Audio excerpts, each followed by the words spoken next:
Good afternoon, Boston. Wow, I thought this was like 150 people in here, and it is not.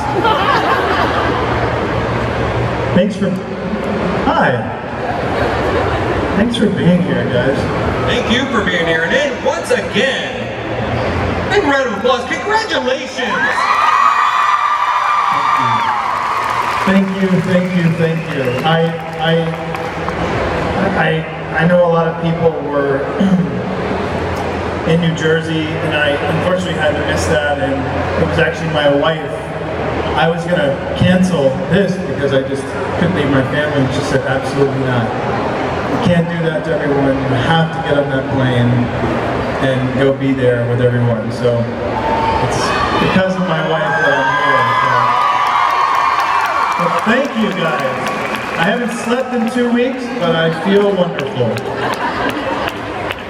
What'd you say? 20 more years I won't sleep? I'll sleep with one eye open like this? I think that's more than 20 years. I think that's the rest of your life. You will always... Which hopefully is not only 20 more years. Yeah, no, way to go dark, though. I mean, before we throw to the audience questions, and by the way, we have a microphone right there, so if you guys have questions, go hop in line, get ready with your question.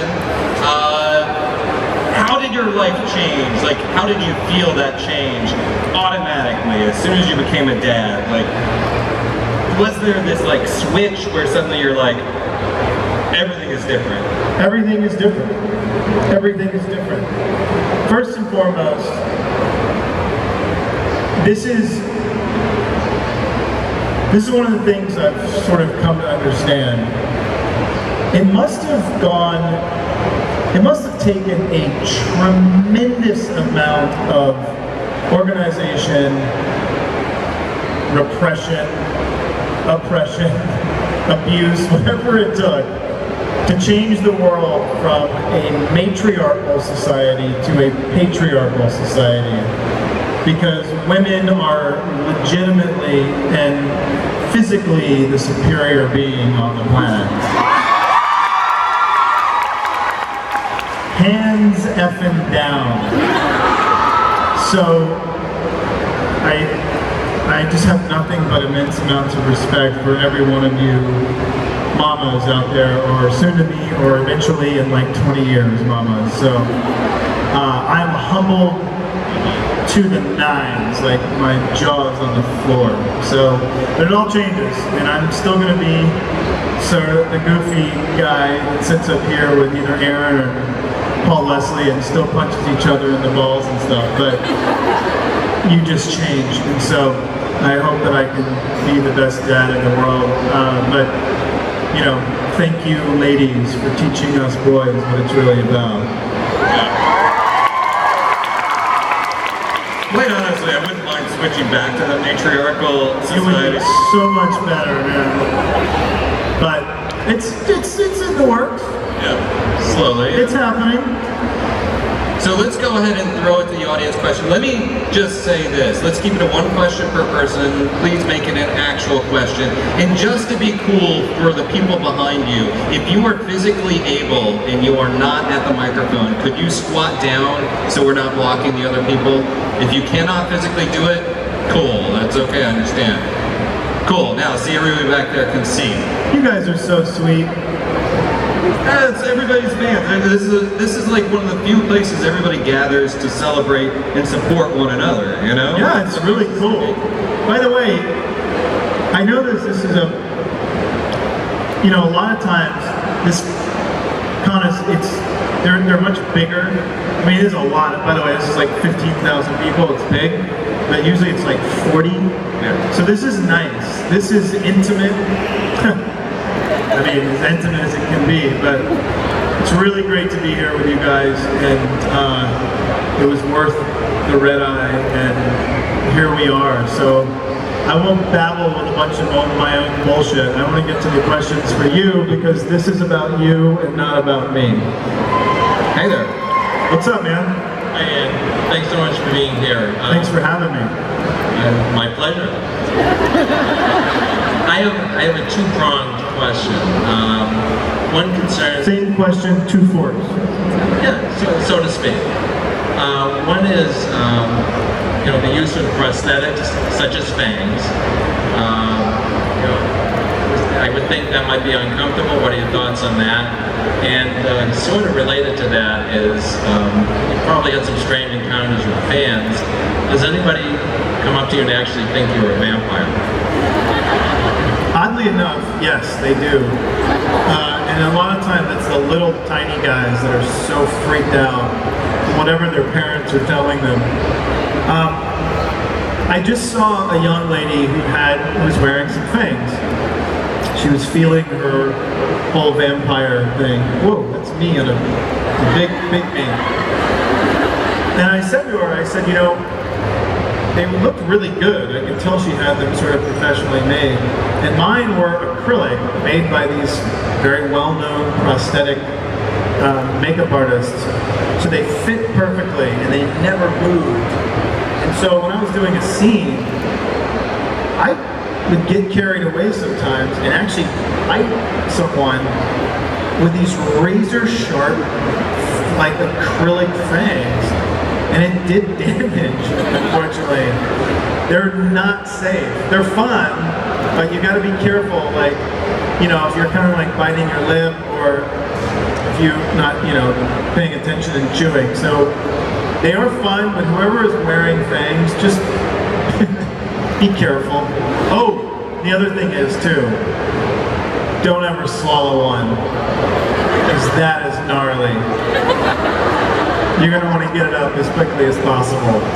That's like a whole chapter in your autobiography. Once I swallowed this thing. Yeah. And the other thing is that, when I grew up on the north shore of Lake Pontchartrain, looking out toward New Orleans, and you can sort of see the city shimmering in the light.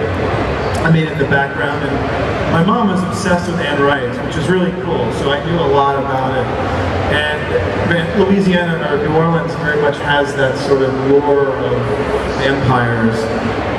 I swear, I think they live there. But when I was a little kid, I remember peering across the lake and seeing the shimmering of the city and just thinking, oh shit, they're over there, And every time we would drive our family car across the bridge, I used to think, is this it?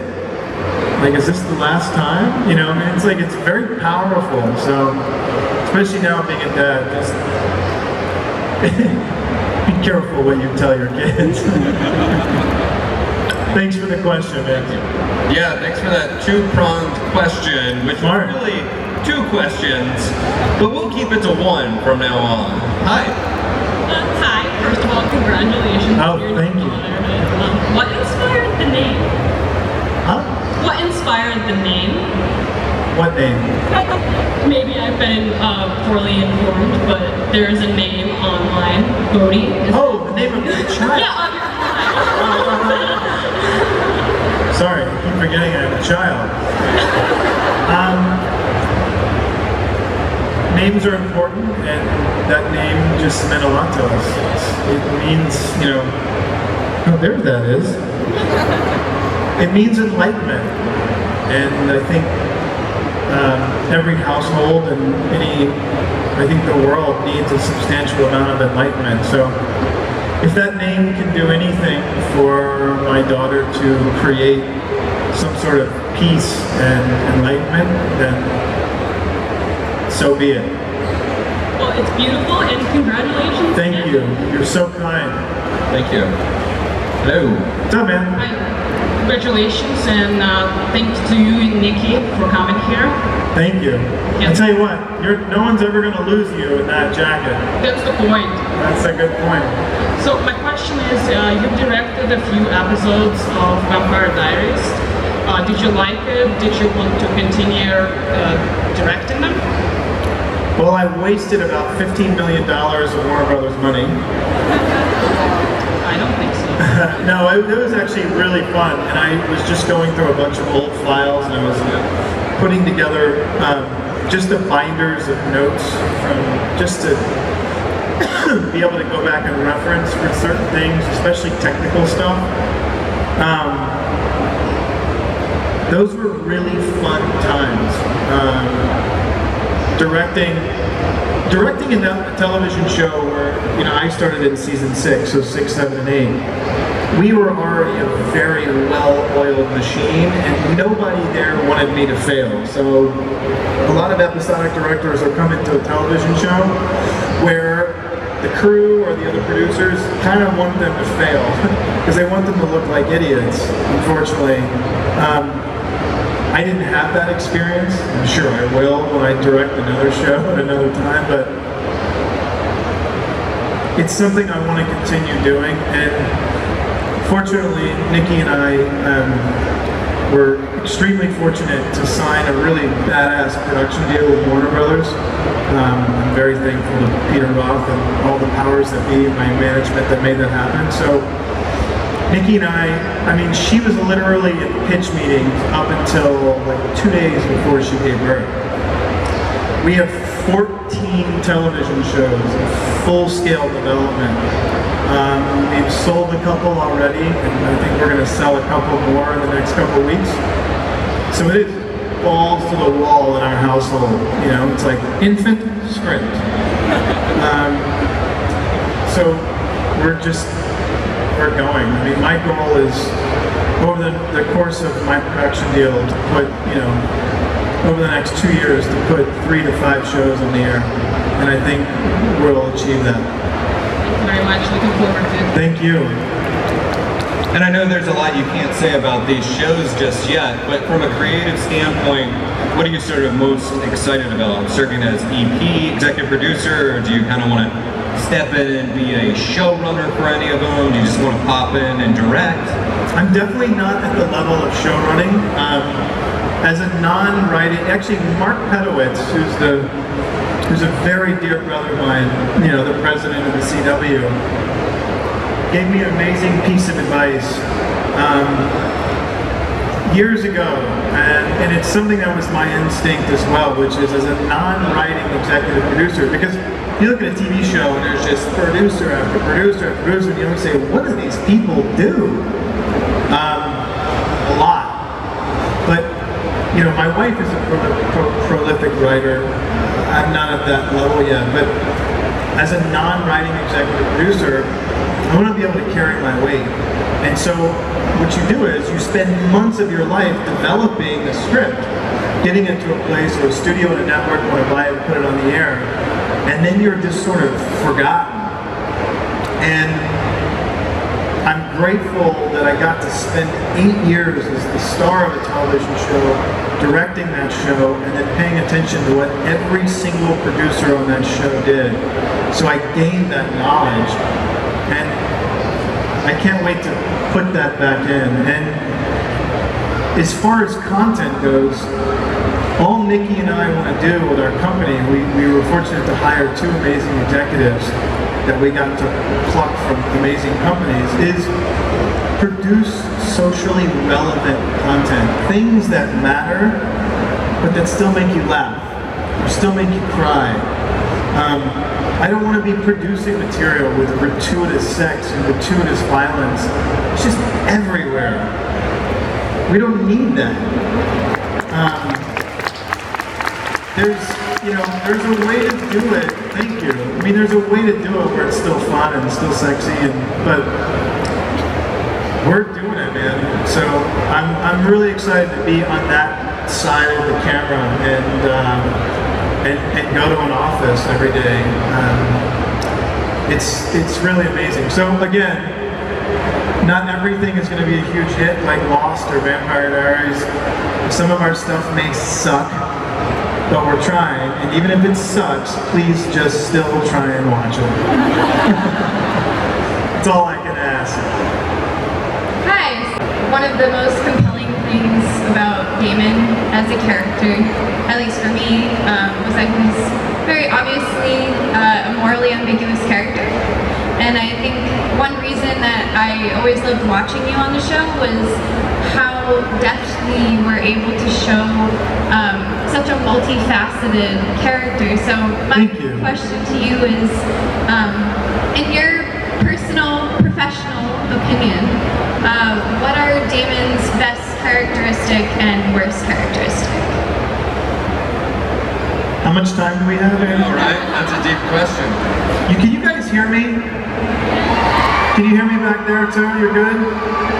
Great sound, man. Whoever did this sound engineering is dope. Damon was a very flawed and yet flawless character. It was really amazing. Initially what Kevin and Julie created and then the other writers were able to continue was a man who was completely conflicted within himself. He was fiercely loyal to a fault. He made bad choices over and over again, which is what we do as human beings. There was a lot of relatability to him. The cool thing was he couldn't die, so he could do really dumb shit and he could survive. But I think what was so fun about that was finding the humor in it. Because at the end of the day, Stefan and Damon, actually, I had this conversation with Kevin. The Vampire Diaries it was based on loss. Think about it, everyone on that show had lost someone or something that meant everything to them. Everybody was dying. But initially that show, Elena Gilbert had lost her parents, so did Jeremy. The show said it's okay to lose your family, it's okay to be addicted, it's okay to be sad, it's okay to be in love. There's a lot of relatability. But the one thing that Damon did was he found humor in everything. And that's because he had an extraordinary amount of pain in his life. And we all use pain as a medicine. I mean, humor is a medicine for pain. Humor is a band-aid to go over the stuff that hurts us. And Damon got to use it all day, every day. And it was a lot of fun infusing those aspects of my life into the character. And then obviously there's a lot of what if. But a lot of that was me taking shit that was actually happening in my world. Damon knew what it was like to love his brother, so did I. Or fight with his brother, so did I. Be lonely, so did I. Be hungry, be in love. All those things I'm aware of. So it was cool. Thank you. Thank you. You guys are so sweet. Sorry you're on the floor, but it's really great for everybody else. Hi Ian, my name's Amanda. Hey Amanda, I'm Ian. I was wondering, what was your favorite season of the Vampire Diaries and why? Number 1. Why? It was just so new and out of the gate and so fresh. And Julie and Kevin at their best. You know, it was the yin and the yang. I don't know, what do you guys think? Season 1 was a pretty damn good episode of television. And I miss that guy. By season 2, I just couldn't believe, like, I remember the episode with my buddy Lauren, when Damon met Rose, he had to kill her and he's crying, and I remember being on the phone just going like, what is this? Damon's crying over killing this girl? Like, and they said, Julie and Kevin said, dude, you can't play the same villain for the next 5 or 6 seasons. There's an up and a down. This is a 100+ episode arc of this man. And I just didn't want to hear it. I just wanted to be that, like, season 1, badass Damon. But it couldn't be. So those moments they were special. They were special. Well, and nothing quite captures the first time you do anything. You know, you're working with new coworkers that you're going to spend months with. You're figuring out this character. You don't know if the show's going to be a success or a failure. Like, everything is fresh and new and a little bit scary. Is that sort of the appeal as well? Yeah, I mean, you know, Paul and I take our craft very seriously. Paul Wesley and I, get this, you want a funny story?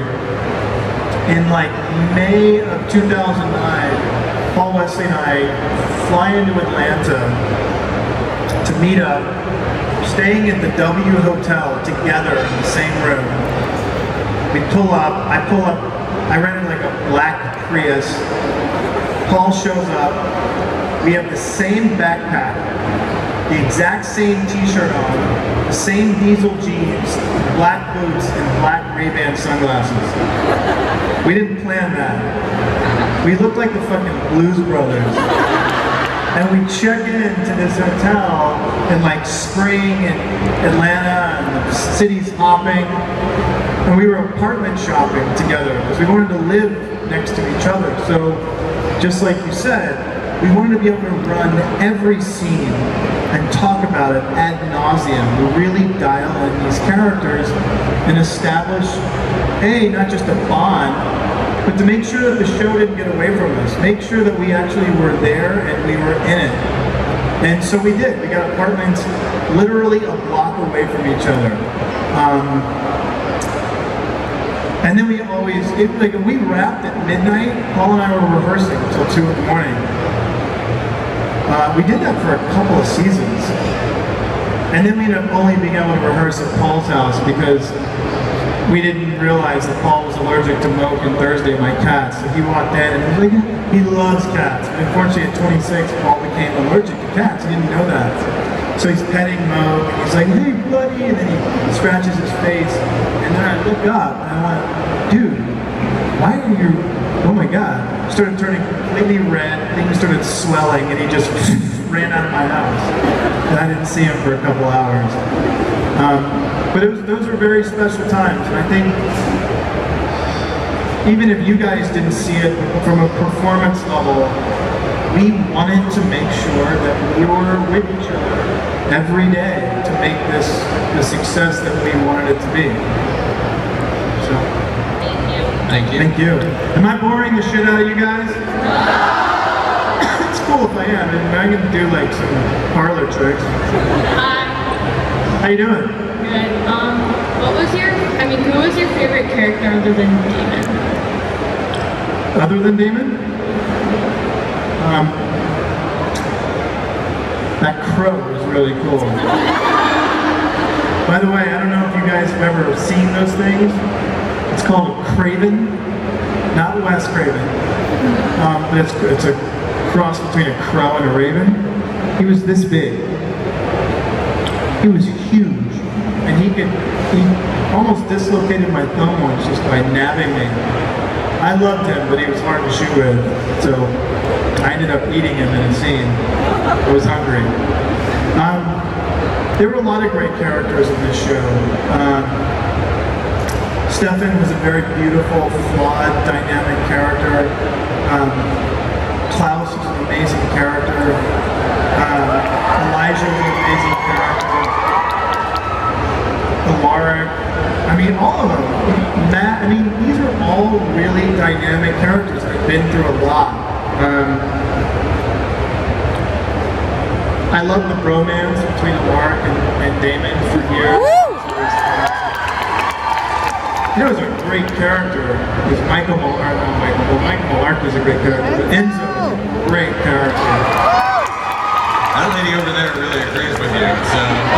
I have a huge crush on Michael Malarkey too. So, I am grateful for being able to tell a story on primetime network television and it lasting that long. It's pretty special with these characters. Good question, kiddo. Thank you. How old are you, kiddo? 13. 13. That's cool, man. That's cool to have the balls to get up in front of 1,000 people and ask a question at 13. That's awesome. Yeah.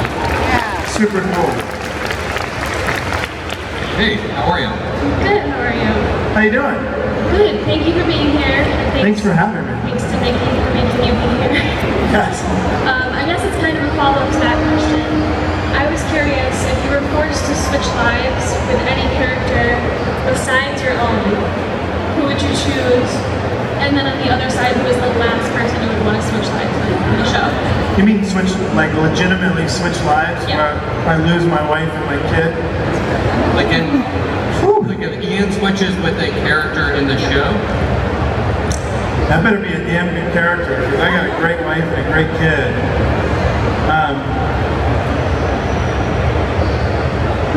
Well, I think if you just gave Stefan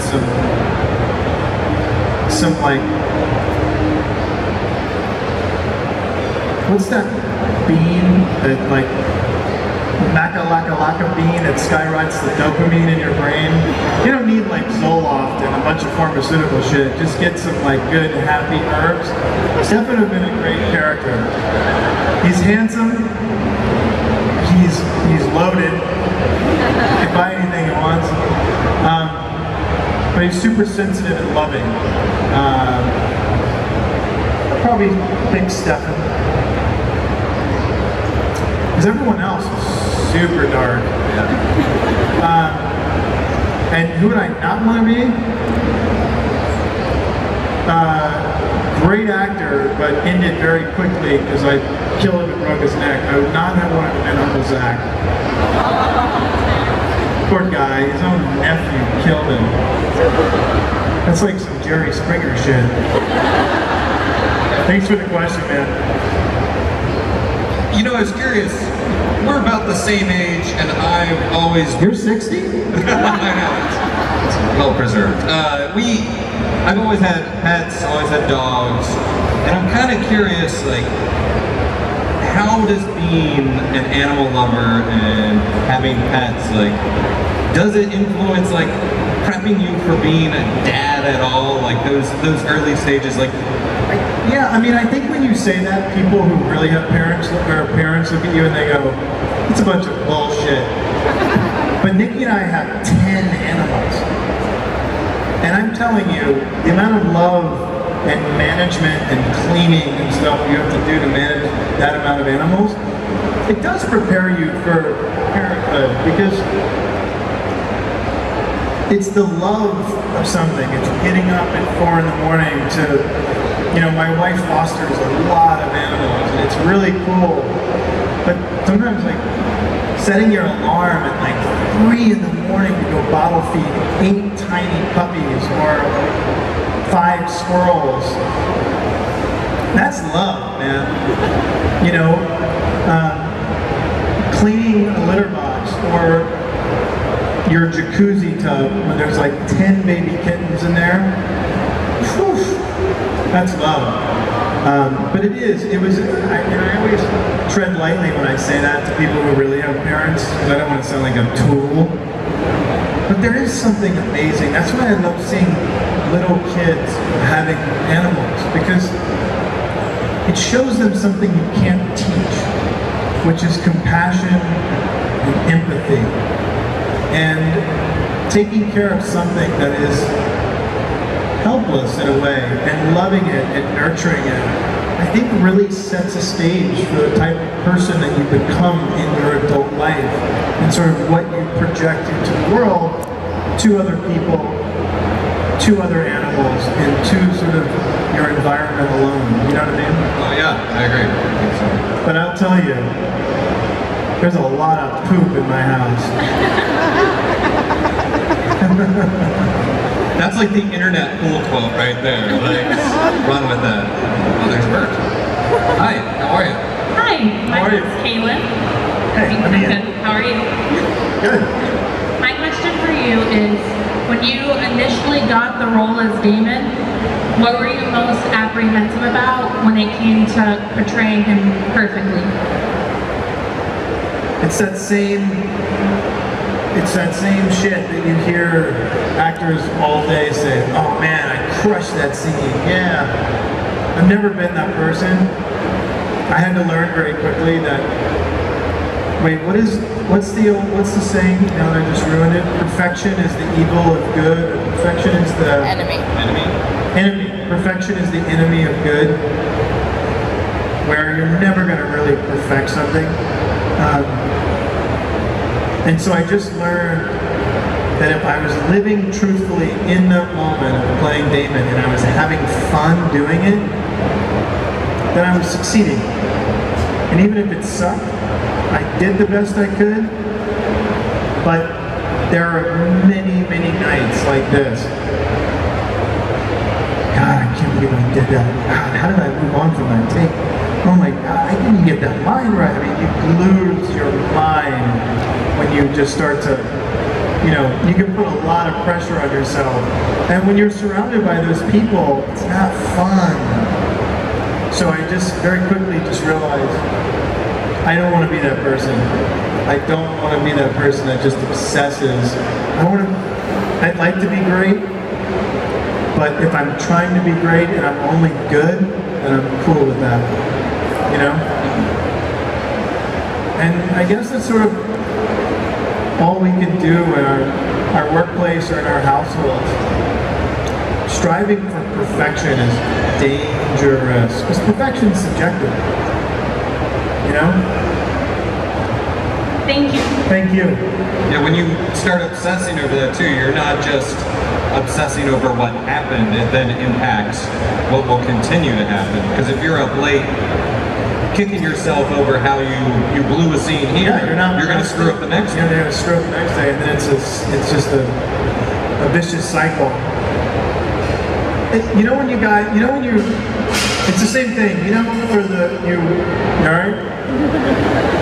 for you working folk out here, as if you stayed up too late, whether you're out drinking with buddies or obsessing about something that really wasn't that important, and your next day it's just blown, and you just think, why did I do that? But then you do it again, and you kind of become what I call a repeat first-time offender.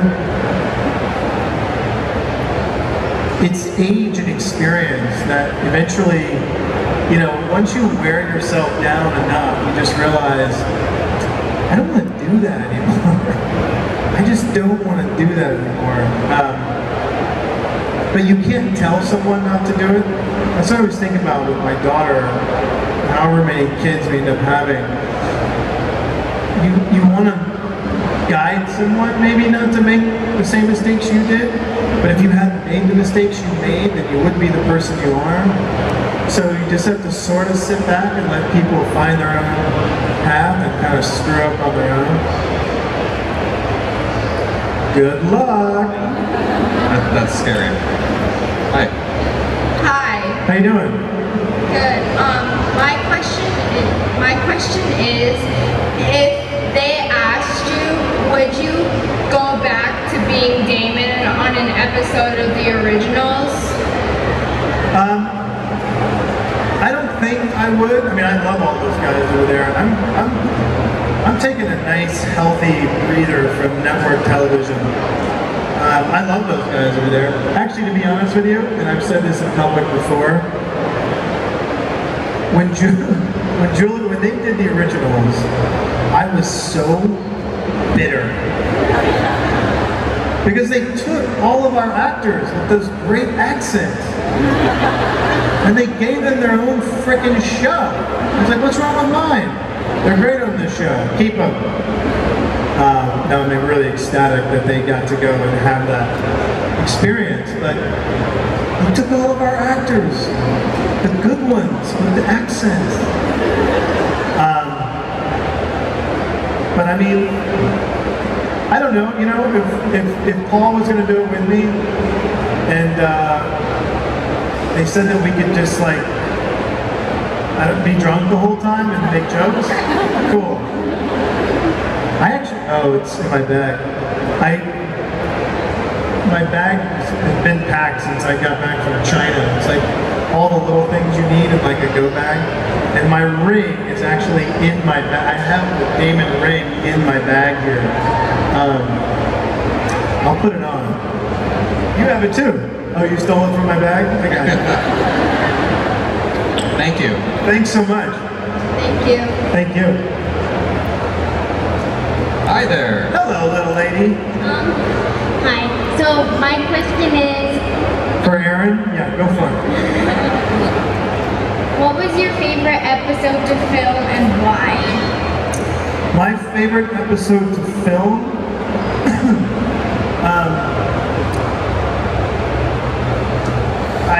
Honestly, it was so long ago. How old are you? 11. You were 3.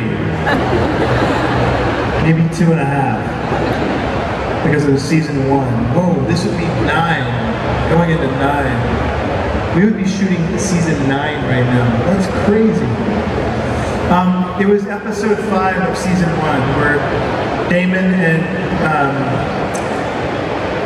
Vicky were running around like drinking each other's blood and just getting hammered and dancing. And they were really just, it was a very fun, freeing episode. Really, I remember seeing that episode airing live on television and thinking, that's when I really knew. I said, this show's gonna fly. Like, this is a great, dynamic, fun television show that is beautifully acted, it's beautifully shot, it's beautifully directed, it's beautifully written. So, yes, you were probably, when's your birthday? Next Saturday. Oh, happy birthday, kiddo. Happy birthday. So, yeah, that would have probably been around like August or September or something, and you literally were like 2.5. See you later, kiddo. Again, man, how cool is that? 11 years old, getting up in front of all these people, asking questions. It's super cool. You guys having fun? You alright? Just gotta check on you every now and then. Hey, how are you? I'm great. What's happening? Having a great time. Good. My question is, do you No. Next question. What do we got? prefer acting in TV or in movies? And what was your favorite movie role? I don't remember movies. I only did a couple of them, and only A couple. 3 of them were good.